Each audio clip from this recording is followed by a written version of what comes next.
Eu falo fato foi ma fatalo fato le foi vaenga ole taeao tanto proclame masani o le sono o le famoimoe o mai ai lau mai moanga ma lau silsila mai ala ile tanto le sona lo na fitu nei o le tusio e feso lon susuida ia o maua le avanoa tanto fasoe ma soala pule ia le tamau ainga ma tu faanga fale langi o lo tono le afionga le tuo ia la ile tusia le apostolo Paulo ile kale si feso talia vefia lo tu mamalu o fe lava le mea lo e sila ma mai mo mai ai ia talia fefia ia o ile nei vaenga ia ne voi te me fatalo fatu e fo ile tanto foi aonga masani le foto e mo el maftaga to no foi le suga e ia seto le kalesia ia fao ia fatalo fatu le suga le seto ia ne taava pela suga tasi ole to ina le kalesia ia kida tanto foi aonga ole nei lava polo kalambe le sona famo moi ya ma lo le soifo alo foi le langi mama lo sunga le tita yo tanto le sona malo o fafi roi lo sunga kai ya fa mangia mai le ko ka ko ngana ya so ya o la fe tanto talo e amata dai tanto le sona mal fa so le nei taeo no mato tamai le langi mato ya i voi fa so ya lo tamau ainga ala le sona tanoi nai al tau po fa o tu so e feso ia whamormole le tua, ia whamaninum, whamamlama, ia whawhonganga nei o tangata Samoa. Ia, maso stasi lava e malamlama nei ngangana. E nei o lantou si le fia le ano le whiau o loi tono nei tusi. Whamaduia le whawhonga o tangata, whawhtai le avanoa.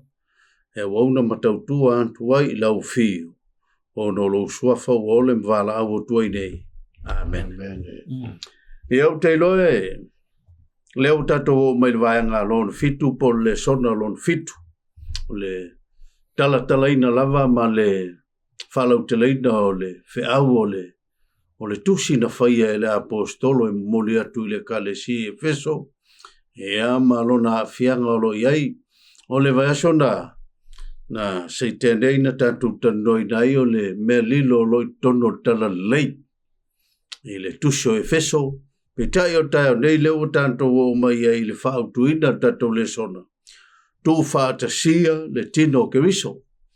O le tusi lea tato tanoina i le sona o mawai le feso e tonu. Pei fōlinga na momoli e toi le whaau e whaapitoa monu ese. Petai o le so leo tato tanoina ai.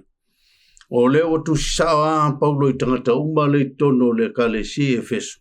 E le ngata i tangata onu ese wali ua mai. Ai o lava i tangata i sala e lo iai malo lotu i le kalesia. Lea e tono e feso.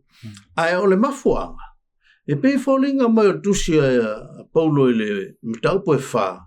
O lo tau mawhai e paulo e na nā i lalo le melea. O le manatu o leisi e sili atu lana tā leni malana mea lofa. Na i lo le tasi tangata. E pei foi la o na mai tatu talo tatu le sona. O le tofa tasia e le tino ke risolo na winga e le ise mea alofa isili. E le vise mea alofa e mamao atu lo na tāua. E le vise mea alofa i lalo lo na tāua. E tutusa uma. Mo le leo tino ke risolo. Lea tato tusoida i le tālu nei. Ea, o lea la tato vavai tato mtuota uloto. Ea, nala fotu le ise lua fasoa. I le nei tāiao, ma le tato utu. Lau faitawina, tato faitawina le feso e fasu, tasi masuma lua. Ia o tato mtua.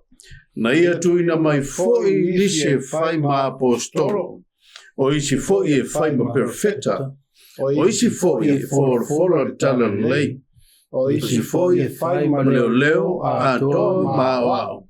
Ina ia fa to to ina ia le ia. La to te fai le ngā ruenga a wauna. Ia antina e ai le tino ke wiso. Ia, la fotu i no sunga whawhengai ka pe foi sunga toida. ia i se lua whaasoa e tātou tūpo se whaopopo, ia e le ngata voi leo le tātou mutua tau loto, leo a whaitawina ni tai au. Whaka i lau sunga le. Kai o le kākou Polokalama.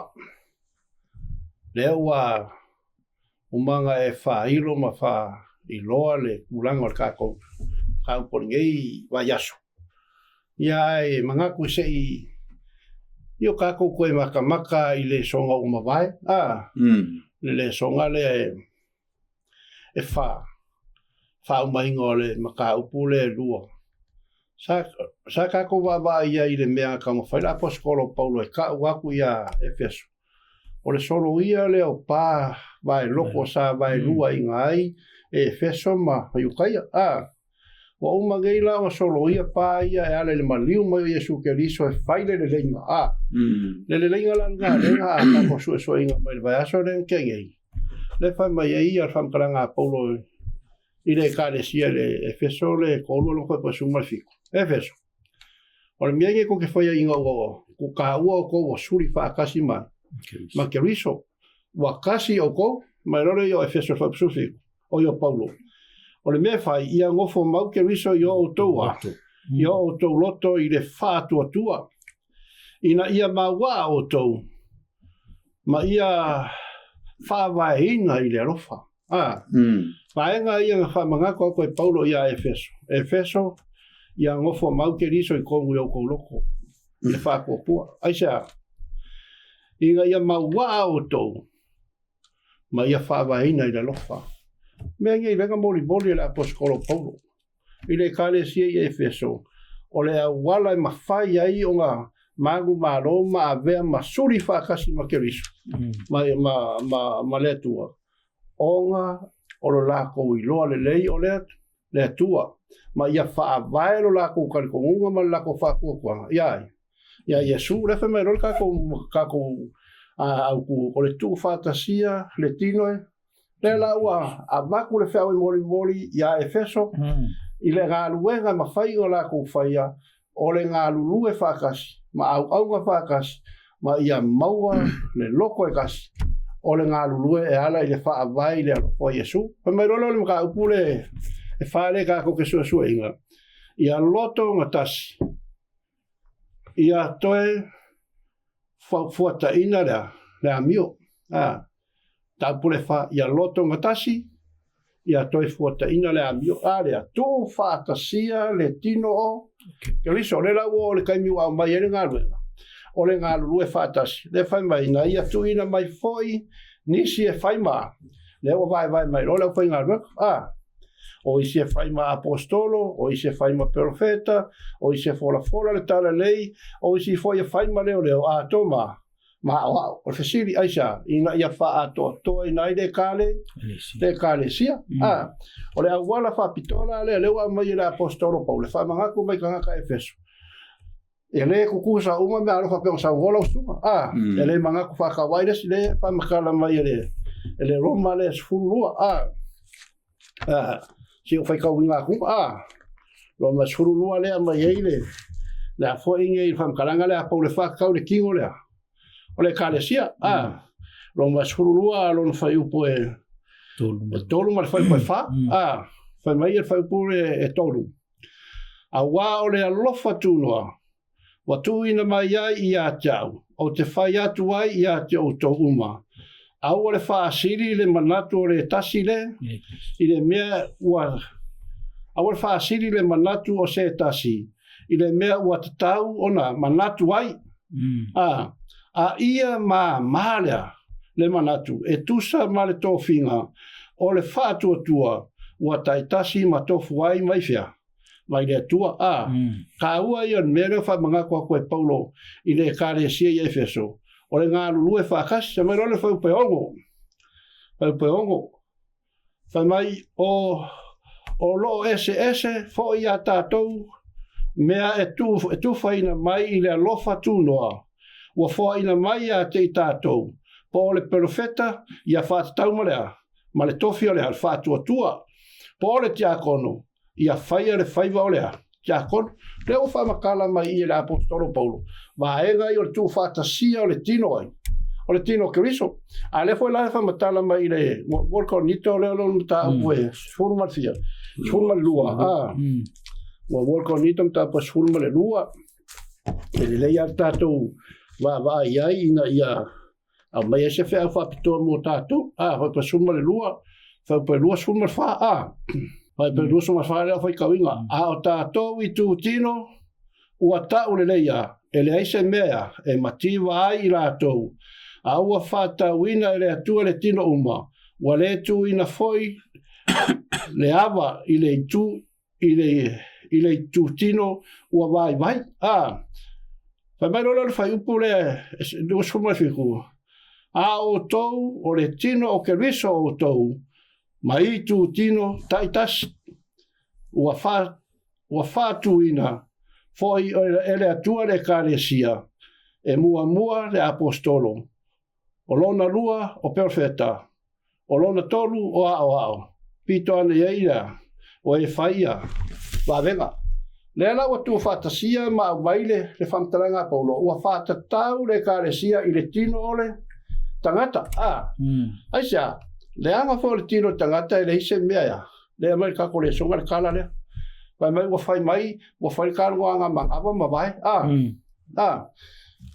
vai mai wa fai mai vai anga le ai au le fai nga fer wa e ngo fa le ma nga ma ki le vai pe ko lo vai ya ma o ma nga vai ya vai anga au le ku se me ai i ko kong ia kia le fai nga fe ia fa penga uma le ko le kalesia le wa fa ka le kalesia le ko va kasia i le king or kanga ele siri le lima i vai ele siri maka i kariba ele siri le nguku le isu e ku kosa uma fa mai ro kalanga po ai siri ai mea i tu tino vai longo vinga o le akanga le kalesia wa mai la poskolo e fa ia efeso o le ngalulu e fa kasi o vaenga kai kasi o ko fia le kua o manguia fo nga male le leo le kalesia le ale tu ia o se fa popo le mai ka koleso te lo so toida ia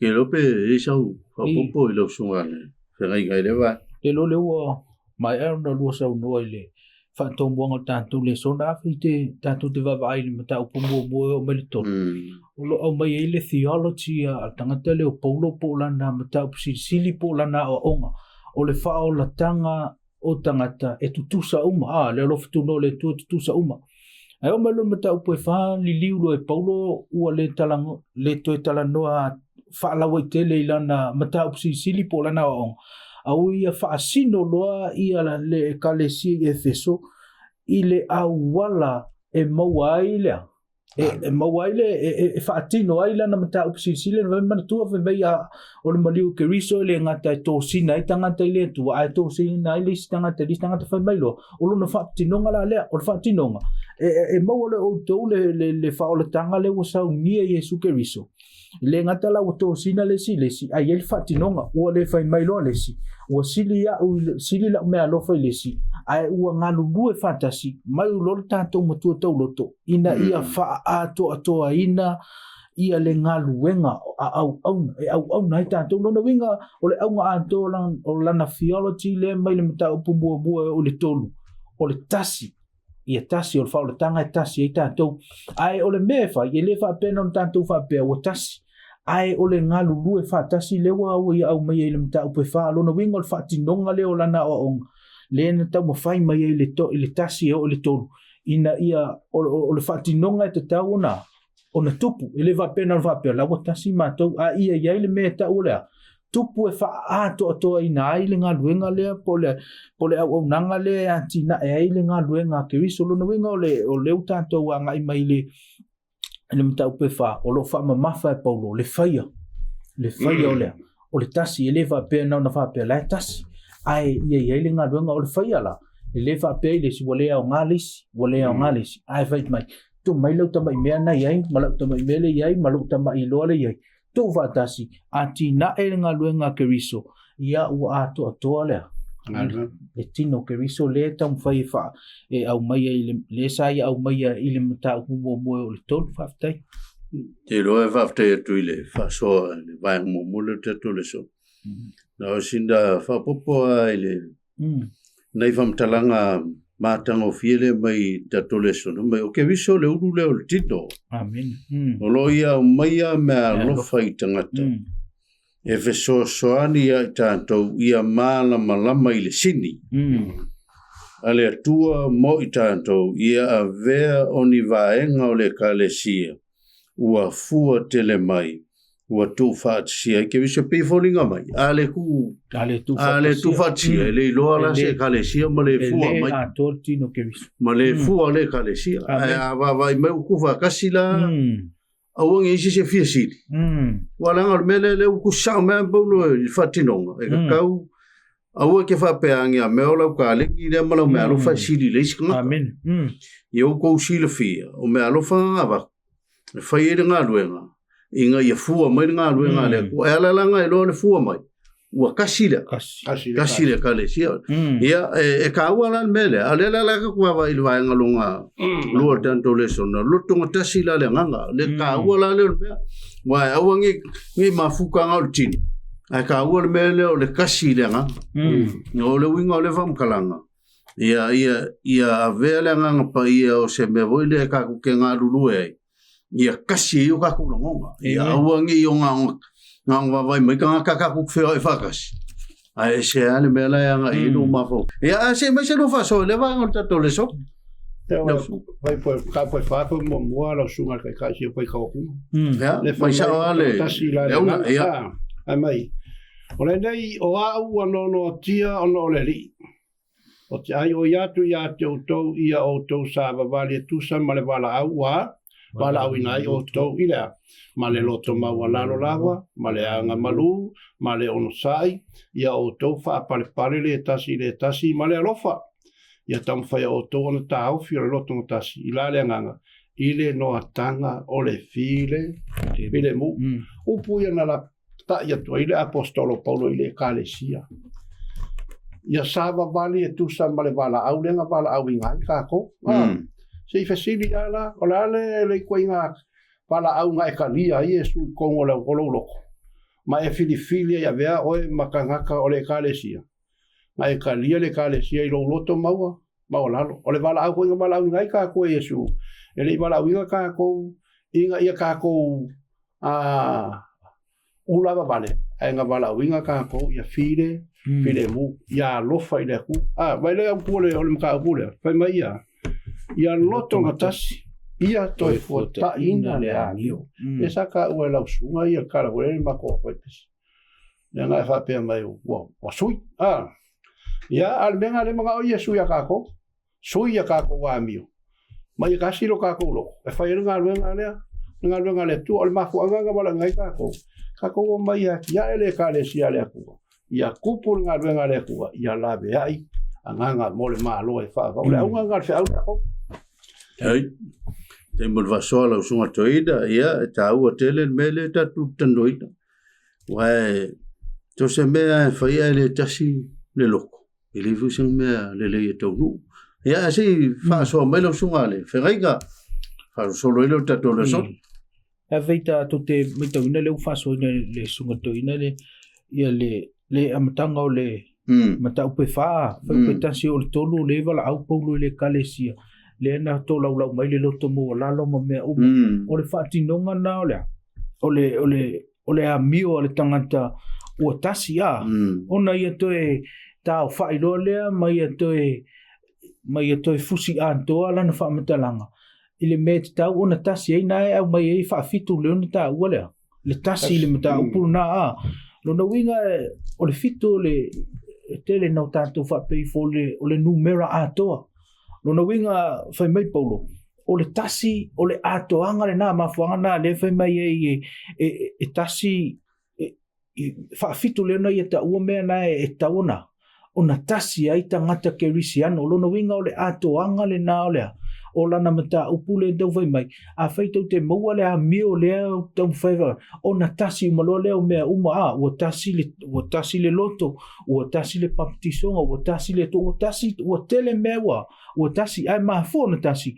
ona o lewa ua tau maua le amio le e te tauna a o le loto maua lalo le anga malua mea umana e tamu whai au mai ona maua lo le o tō tasi lo na winga o le antoanga o lana o onga o le tasi o tātou ke risi ano whanto ama whai le o na tātou mo whai o na whai sea se mea whanto ama o le tasi o tātou whanto ama whai le o na tino mai maata mai o le i tātou ia o le nofo ke riso i tātou e a whapela e le ai le tasi lea o lona winga ea e le ato a tātou o le tātou te whaasolo atu i nei ua na whai mai paulo le tamani ni i a outou le to e whai mai ia i mata upua le e le i mātutua outou o lona winga o le tau whaatoang o le tau whaato muanga o le mata upua lo whai mai paulo a mo outou ia le amio le anga malua loto mawalalu o na ata mai lo le ua tasi ua ato outou le au mai tasi fui e fitu ia o lona winga ua tama mātutua outou li tala lelei ai le o toi tama ni ia o se tau so atu le vaenga le ua toi whaupopo toi taunuanga sunga toi ile fa kamai tiare ile mikai mekas pau alo le mele manga o mia ele aposkolo ile ekalesia ia maua le loto maua lalo maua le loko maua lalo a kako maua le loko maua lalo o nga wha mangu inga leo kako ngā ruenga lea le tua le whai mai paulo le ekalesia e Filipi a ia taitasi o tau ma manatu ma le loto maua lalo ua sili nisi ia te au nei. Sili nisi ia te o le upura pauko. A kako maualan mena loko maulalo pe o ngā kako suasua inga te au lea. Nongo winga paualan me ia mua maual kangaka. O le loto maulalo. Ea ki ngā e le kālesia lea. Le tua. Ia makupo e lea lo fai kongo kako kakle pokasi. Ea, whafteu te lo le o le amio na e o whatasi. Whakwa maual me leo tasi pēa o la ia mio le whamtala mai te mua mai e uko wilor wala winga uko.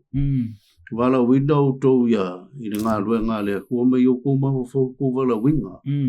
O le mea nai whai e ka kaunko loko maua lalo o lo sai whapale pale leisi i e maanga maru o longa winga le mea lea i auange i sili lea. Auange i sili lo ma whau ia oe lava ma wha sili oe. Ai e mawau kai pero mauranga feitau inu ia siling isia ia te me la le kau koe o le peo ngofa o le feau le kau mamoli mai e paulo i le fesole fa ia uangi i se mga koe sili aku leisi ia a fai o leilo melo ia fa afkai me alofa le kia uangai wa le winga ngā linga mai e anti na ele ngā ruenga kiriso ia o le Waanga le so tatole sona fa tasia fa pe wa tasi tono le tas. Amen. Ya pela le efeso fa lona fe ko fa ma o le ono le la fai kau le fai ka. Ya. O fa fong mai tangata. Inga ia mangingo la ko le fe le ka molia. O nga mai le o lu ngonga. Ya le ya le fa pu mai vo le ina ia fu tatu temi Ya. E tasi le tino, e tasi le nganga, e whapeo na wala wina o tau, e whamoe e tasi, wala wina o tau, e tasi le li, tasi le whatutuanga, tasi le baptisonga, e tasi le tua ta maa foi leo tangata o malawa, o le pule mea uma, o lewa iai mea malawa, o lole titonu foi ia te auto uma. O le fai wale le famtalanga le fai wile kua mai e tasi le tua o ia le pule o mea me o malawa le anga o le kua nga iai le amatanga o le foa e o ai le kangaka e pule le kua longa winga a fai e tasi le kua le tauna fele kako na wale fai mai e tasi le li tasi le nganga tasi fa moe longa winga a pe kasi le mea le kako ke eimi ai male Male moi mi kinga le ka ko ke ele ka fele ka kolongo la so do sifi lo so fe ringa ya fa so belo so de e polo so va toida paskai pe anga o mai le kusero ko ni ko mal kusero roma le mai ngai paulo le kingo ka aka i me alofa ele sili il kalinga le vai ele sili maka i leisu. E ngā lulu e wha kasi wā e ngā i o le kingo. Le ngā me la paskoro paulo kau wha mama lama i le mea lea. E kasi le kua e kasi le kingo, e ngā lulu e whakasi mea uma, peila o kako mafuka ni ngai kai au sunga whawhea ngai. Nani mafuanga o kako mafuka whakasi ai. O le ngā lulu e whakasi o waenga li kingo, kako whea mea o kako marosi li kausinga le ku. Ale o kako me whakau, o kako kiu. Ngā mai kako e o kako wai ngai. Ai kai me kasi, o kako mafau, kako kia mai whakingo le ngā. O le manga ongalanga, le makau mori e paulo i Efeso. Ia ngā lulu e whapenga le kālesia. O whea lama le mea ngā i le kālesia. Ia o whakasi, le mai rau whamkala mai le kako whaikau ngā ngai. Ale mea ka ua nā le, o le kusina kako whaikau ngā kapui, le whaikau whai mai. I le kai me kasi, o le akua le ngā lue i kokongu i a teita, tātou, o le akua le kokongu i a kei kako. A le aila le atua i tonu i a teita tātou. O na siri o le ilunga o le siri, ai mawalaru lesi. Wa manatu le ale kako o ilunga. O kako mangako foi o kako o faia le merlei. O kako la mangako. Al mere ko mai le apostolo. Ya wang e fia sirises. Ya kako mangako o le akua le ko kongo le kalesia. Ai sira le fai mai. O loito tonu foi ya te o tou o malava. La le kako fai. Kako sikai me le fa ko le o mai le ko kako. Ai ku io kako mangako kako mafo. Fale ko ngore ngā luenga ma le kālesia le aku. Ia, waftai lau sunga toida, ia, peo le singi au kuale le kau mōli mai peo ngā mai tusi o Roma suma lua, ma le Roma suma, mumoko ni te sulua, e whatau i me alofa. E mangingo le ale aka, le metafoa le whao ngā e Paulo, e whatau tino tangata. Awa e le mawhai ngā e o i le mele i le whea. Pea le ilore me kia rui, e whao ngā o whonga e savali o vai. E ngā rui wakasi la mena, ia e inga ia, a e pei whaila mele, e le mwhaila ngā i orikingo. Pea le whaila ngā rui ngā mangava. Pea mele, pea le vese me mangava e whamalo se i tuti. Le wala koe kau a mai la poskoro. E kau mai le karesi, e le si se vale. Le si kusero, le si upukaua, e le si se, e whakau wa ai loto. So skanga ka hi longa nga. Pepese, via leri.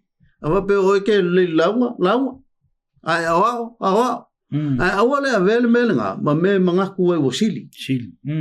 O le mea au kūlewe mei, e le whaia se kauwanga. O le ola au auna. O le ola au auna. E tautua le kua. Ia, pe e sau whapopo e ka kweri se le siwa. Le lo le wa atoa ia le vaenga o le whaso le aso le a. O le peo le au mai e Paulo, o le fact e tauna ilo e le kalesia i a tasi. Le au mai e ta i tasi e fitu. Melo na lua e te tau na ilo e le kalesia. I a ngaru e whatasi. Whato a ati na e se mea a. E le ma whaio na ati na e maola ngaru e ngalentua. Ma tino mai ke riso. I a pe a le ngaru e whatasi te ilo le ua umana. Lua whasoa e whaftai. Se pat manatu al vaenga le. Na tele va tu. Nanga le e ka ua ia kia. O le ave me ai kongo mangava. O le ave me ai kongo mangava. E ora ai ia. Vaenga o markigo. Fa penga ho la soi fu fale nga le fa me le ko le kongo ia kako. A fa penga kako gola nga lu fa kasi a wo se. Amen. Ma se ale ko le ola fa fa ai kako. Ia ka ki ola au se ia ma kako gola fa pepe ia. Ma vea kalesia o se kalesia ua. Wa make le ola whareanga. Ai ma whai on kako mole soi fua ma lola whareanga. O le kako fia sua whai kalpus pai. A mole mangawa, vai vare kingo. A mole foi le whareanga, e vai foi le kangaka. Amen. Le ki ola vai meir kala e le mia, o mawa o fionga o no wai ele. Wala ngai malu sirga kai le fionga leri. La ka ko se tato le sona i le vaenga le ua wha maurunga ina ke wisu. Amen. Le fo ina me alofa le valo ia mai tu se salamo. E o sumal valu mai o Yesu ngā fio ifu. Ia wa fio. Ia ua wha maurunga ina Yesu. A o anga me alofa o le alofa tu. Le alofa tu no. Le alofa tu no. Wa mea mali o Yesu. O le alofa tu no o tino. Wala ngai isi tangata tautala i le alofa. Ai le se whakingo. O le akua la. Whakingo e ala i le mariu Yesu. Ngai e sau e mai mea alofa. O mea alofa la. E le a mai e. E a wingi e kati e. E le a mai e laulangi. O le si mea e le i a mai e. Kako ke on fonfu mtantou. o le winga ma le ano le ko e la poskolo ia faunga e antina e le kalesi ma no iskai me kele me alo faz ele faunga na nga faunga le ma se ngol be fa makal ngai ya sa unga lu ko mama suru la lo amo e uma fa makal ngai o malia ele ia se me o kupua ya ta wa kele le se va so mai lo so feringa va nga ya lo so toina pa kai ma ngai ia le me chala mole o mo sumal ba o fam kala ngal ka ngakale ka kai le kuwa kai nga lu wa le au ka ba ngai lo ka vi ko le kuwa nga fio fa mong wi le au ka ma mo wal mang ma ele nga kai nga mo wal mang ma lo le kingo ai nga la ko mo wale o loa kele ngai lo le ka vi ko le kuwa ai a mai la poskolo fa manga ko la poskolo le mesa kupu ya ka vi ka ma le ngu le kuwa I va nga le inga ua ave nga e Yesu ilarang mai role kala a ngeru lenka sal me ko ke ku ai ma va ya Yesu nga ave nga e fa pe nga foi longa ko fio mai pe ta ora se fio mai o fa kala nga le a paula mai se fa fio ya nga yo ka ko lo o le fa mo lunga ingo ke riso nga luenga ma le o langa o ka nga ka le mo foi po fiku o ka pu le fa foi ka winga fa pe a ua au mai a te tātou taito atasi o le alofa tūnoa. E whātau ina ma le mea fuai ina mai e ke riso. Pai poe malu o le mea lea o whetalai mai ai o ia. Na hawhio ae o ia I runga, ma na taitai whatangata o taua I tāwhianga.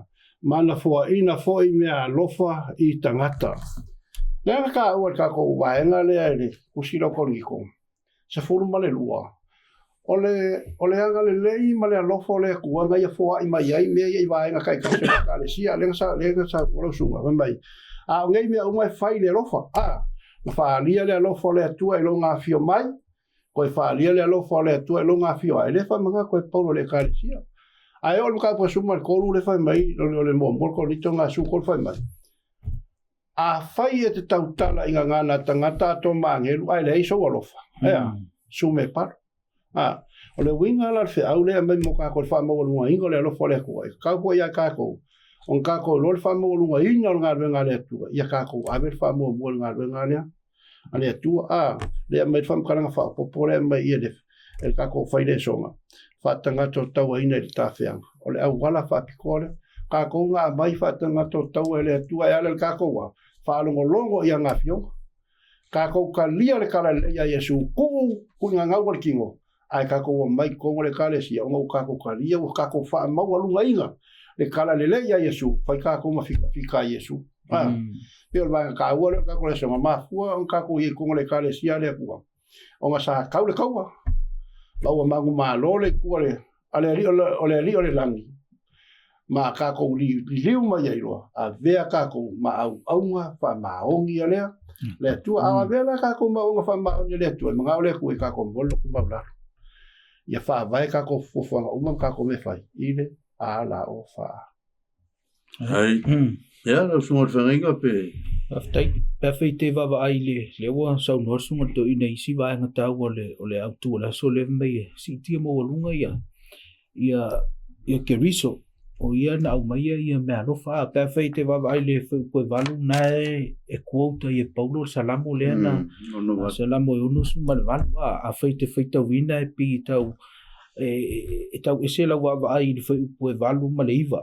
ai a feite me tau wina le oda la fa nga ina salamo uno sumo valu le mai po fe me no mo na si ti ai fe me le malvam tala nga wa ave fa tanga to tau mai o le ngana le fa ngal fa salamo o le ata le na o le tangata o le toa malosi wa ia manu malo ina le taua wa ia si te famele le fa talanga fa salamo wa ia mau me alofa wa amanu malo tangata na te ave ina ma tangata lawa wa ia manu malo ina ai a fele to va ai le tu singa e paulo o le liwe paulo ele ngata ua ia aveina me alofa ai fa me fam talanga paulo ua ia au mai aloa me alofa mo tangata taitasi fa me alofa ina ai tangata taito tasi o ai tangata ese ia sa liu mai ua mauala to me alofa ile talar fa salamo fa mai na ave ua ia ave ia ia mea alofa tangata uma ia na ia man maloina ai o mai le famtalanga por fe me ia toi fa mea alofa ina uma le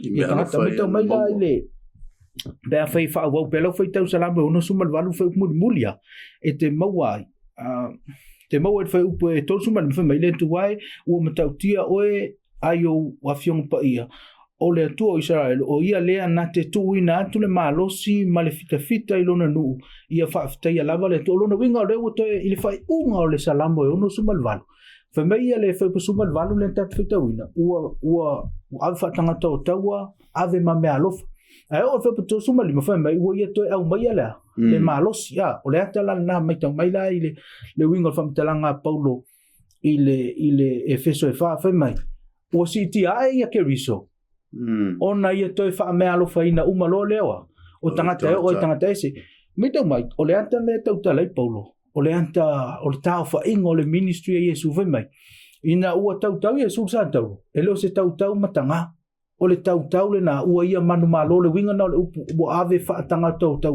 o le anta na o le maliu manu malo Yesu me tau mai la ve mai ina ua si ti ina e Yesu le autu le aso le ona so o le mena so o le pentecoso le aso pentecoso le tano e ngal wenga lu ua fa me alo fa ina no winga ina o man malo Yesu na ia ave uma ia na ia maua uma me alofa ai ele itaofia ia na ia fa sa fua uma itangata no o itangata ese le ala le atana o le winga na o lan o le famtalanga al faisalamu le foi wa quote Paulo tu so Efeso ina wasiti a Yesu wasiti mo lunga Yesu sa ia fa malo fa ina mulo tangata ala e o le time e ala le pentecoso le fio ifo e ala le ngang pa ia e o mela tevine o le fa malo fa ina Yesu e le tua tangata uma mo lana ngaduenga o le mela le tawun tatou fa ia o lo tatou fa ia le ngaduenga ia atina tino le ngaduenga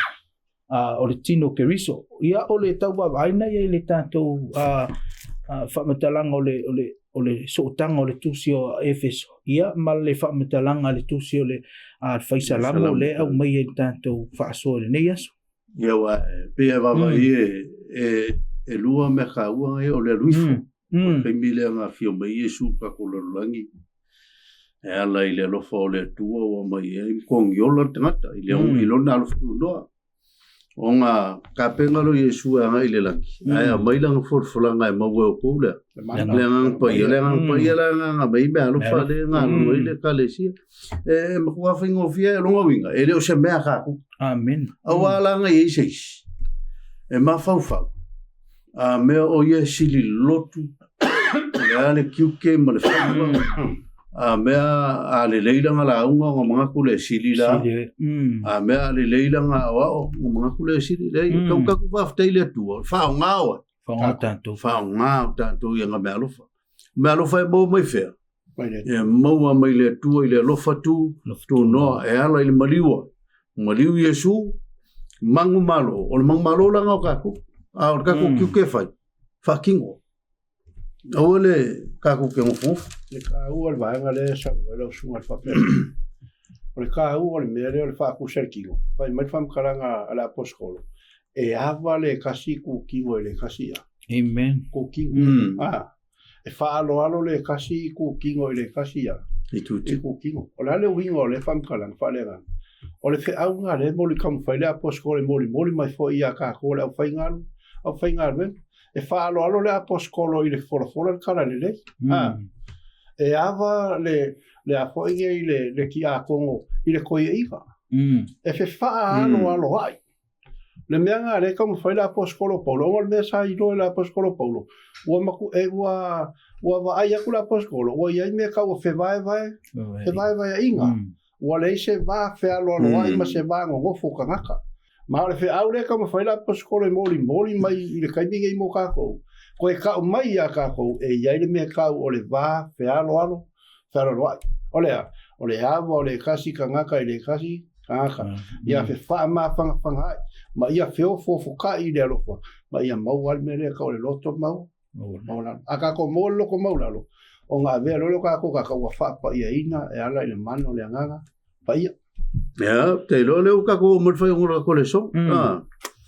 tupua e ia ke viso wa lela mau lela e mai lo i Yesu le e Paulo lapta inga le fa taula vai lo tangata uma ho e ho kanga ka fa le kongu le tauta le Paulo le tonu fa mai o ila to ia fe ave e pe o matangi o ila le ma fe la foi ne pe wa e alme ka wa e sir ma ngai o lapta inga Paulo le mai fe ko sumar fa ia ma le sumar tolu le la fe ka winga u se o ila lo le ma wa sa ndanga sunga le fa fe ngana le la e fa per fe ko sumar tolu le la ka ko fe tau va tasi se ia tātou o atu o tātou malava ma le loto matasi whatotua ma le lone lei o le alo le atua ina ia whai e tangata matua i o le fua o le matua tangata o tumu o ke viso o le mela le la pukai mama o koula i e whaunga ka melo o kukfinga ia kupulo ko ilo le ana nga va kume alo fa ia kupu ilo ko lo le ole ku ma ia kumu ko ia tumu ia ke viso wala nga liskai e kele me alo fa ke ilo e lo ia o mama o ma ke viso ka wala fa ko sumar fa ina ia le to tamani ni tanto o lo fela fo ina e pe ma fea vea ina i matangi uma lava o mata upu le pepelo tangata tong fitileanga. Ua sa unia e whasese e sele ma nei o lapta ika kuksilfi. Ua leo koe file mula lai e o ai le kalesia. Ua iei kangaka e kukupu mai wape. Ua tangata la ia e fōlinga mai o ua manatu lanto e sili. E sili lo lako silfia ma lo lako ulo. Ma o lako o mea sili nka ua mai nga kai fela fo e pe sam au tangata nga kapipel tangata pelo le matua fale nga e ma fainga elo ai ke kai alunga no yai le lot e le makua fale nga e ala nga le makua fale nga le tumu ia ia ke viso ia ese ma fa kala mo wala nga e ka u alfa solo la lo o fai upole o tusin dei ngoa kasusu e ko lulu mai kai como ko fala ka ua le o le pa so le i ba o le e fa ka ua i tangata vala aulia ma tangata filfilia por o fai ngaluenga le akua o e fola o e fa malolo o e awao o e perfect o le ka ua la le pa mai ele ka o ko fe finga wai ale fasili a sa ma fo nga lenga fa finga wai ale ka o pau o la ko ke ngi wal melo finga o me fai mewa kamaki me fai mewa kamaki o le mele manga mi e pau ele ka wa tumu ya ke rison ko ye se me ka o fa finga wai ma ala nga kupul fa finga wai ma fe la fo inga pe o pe au so la ka ma nga singa le ulu ya aka mai o winga vai o le soifuanga le ka ma fai pau le ka mai le ka le sir kai mingi wa le ko nga ya efes a wa nga mo ka ko so se kai mi ala ko finga winga le fa sa wa pau o la ngi al fe aula le wa fa la poscoloi e a wa ya ai se me o ke lo e le ka ka o fa finga ia o lo o ka ma ku e a nga mo ka ma ku o e o matua ile a fale nganga ele ko finga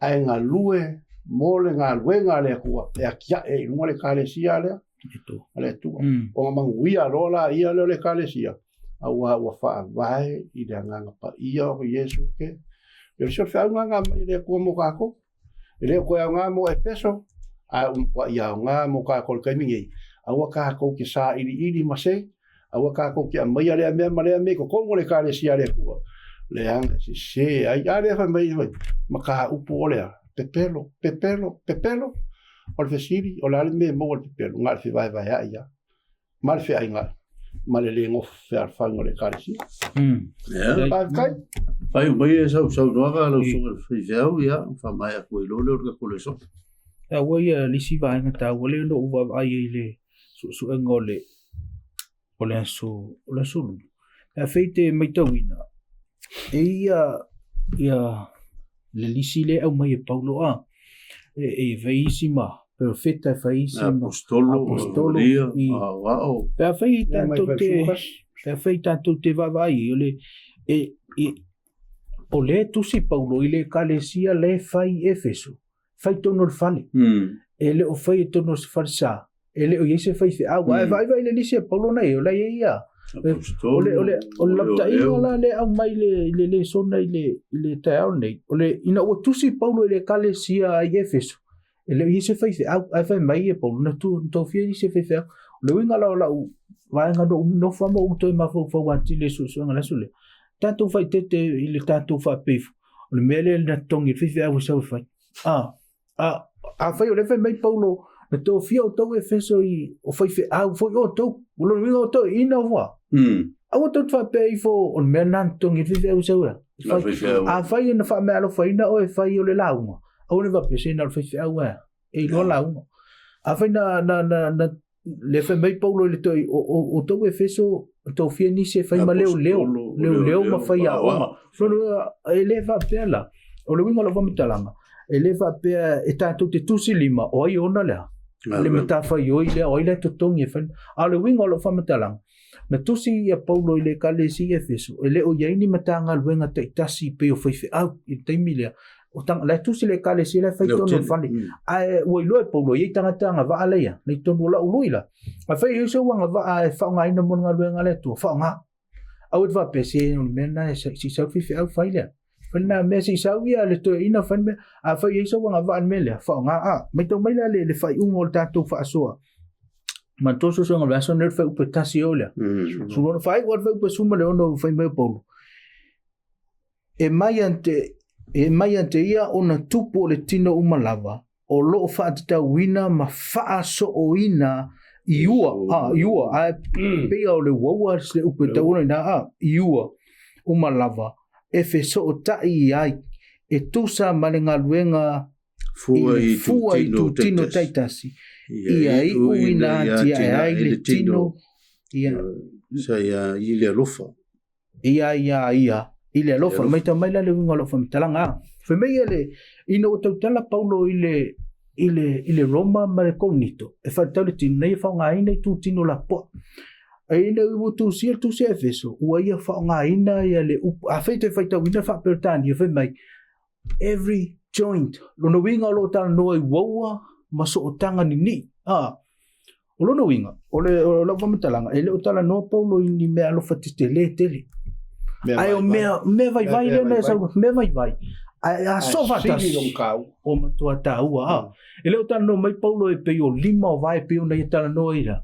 le tu se Roma mal tu se Corinto lo fu ia fa nga ina le fa upunga le iua po waua o ai fa pertania every joint lo no wingo so sanga vai lo no wingo me vai ai atu fantasi e mutua mas lo unga la fa mtelanga au te fa tani se i mo lo tofia mo longa na nga luele o le nga va alo tu le to le me alo flotu mana mi le tu tamai nga va na tamai me alo na tu fantas atina ele tino o Yesu Cristo ia sa tamai fo popo na fafta ile ka je ka sila su wa kha ya pe ngo fa ka no ke wale ko ya nga ya Efeso makanga ya so ma bai ole so ngale ya nga mo ka ko mi ka ko ke ya ia pila o nga ka ko nga lu ni ka mi ma le ora nga ka ko ia pia o ka ko o ma lo sia ku ya ka o me vai me vai nga o fa le nga o mai ka ko ai pia ka o e Paulo ku sia le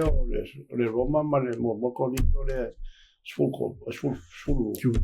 ka mai Paulo o me sili o nga ka o e ka ko vai ai fa mai o me sili o nga le ki o le ka o le ole fa ko nga mo ka ko ia me vai a wangi ia me vai ole la me ka ko kia ka ke vai ia me ka ko ke malos fa la nga me lu ka ko ka lio nga le nga pai on ka ko fa nga lo le ka ko fa ma o nga ia nga le tu amen ya fa uta to le so dai le fe mun mule ole fe so le fa e lo ole o se fea mo moli mai le ele apostolo pe fe tatu te va ve po super fitu tau le fe po tol sumatas o le lam tai ngai winga ma ngai tau na o ese na to ia ma tau mamao mai ai e pe o mele o le ita o le fina vale ma fa fiu wa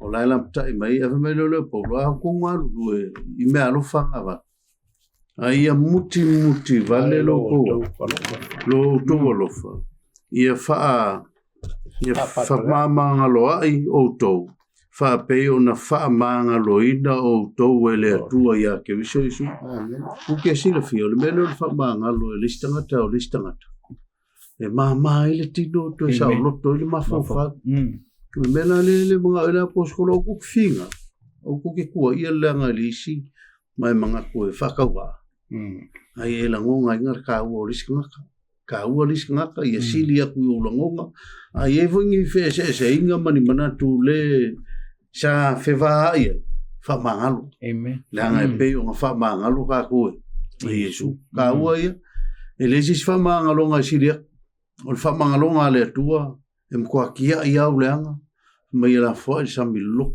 al ku fa ka si o le ka le si ia ka ko ngalu lu e fa gas ku kusa umatanto ele se fata wa ile ngalu ngaleri amen sa wa ela fata tu talo va tele tu mai alfa soido lo finangalo ela ile mtau ko fa o tu so efeso na faia ela ile o no paulo nga ya efeso au le mea mautino ya nga fo ya ma to la ma tu savolika ya o ina i ma to le tu ya ma to le va ai ya ma to lava i lo ma to wa ai o mātou i lole atua e a ngā fwoi leisi lau ngā rueka. E tutusa i mātou uma. Po ai lava, le atua na e whaia i mātou i lau pule e whaito tasi. Na e walawina i mātou i lau pule. E a e whao ngā ina fo i mātou le atua i lau walau tasi. I le wha moe tasi. E a silia i a tasi la ngona, tasi manatu, tasi le loto. E whaia i lau ngā rueka. Aua mātou te whina au lau ngā rueka. Ai o mātou loto i ante oe malo whina ngalo. Ono lo suafa Yesu. Amen.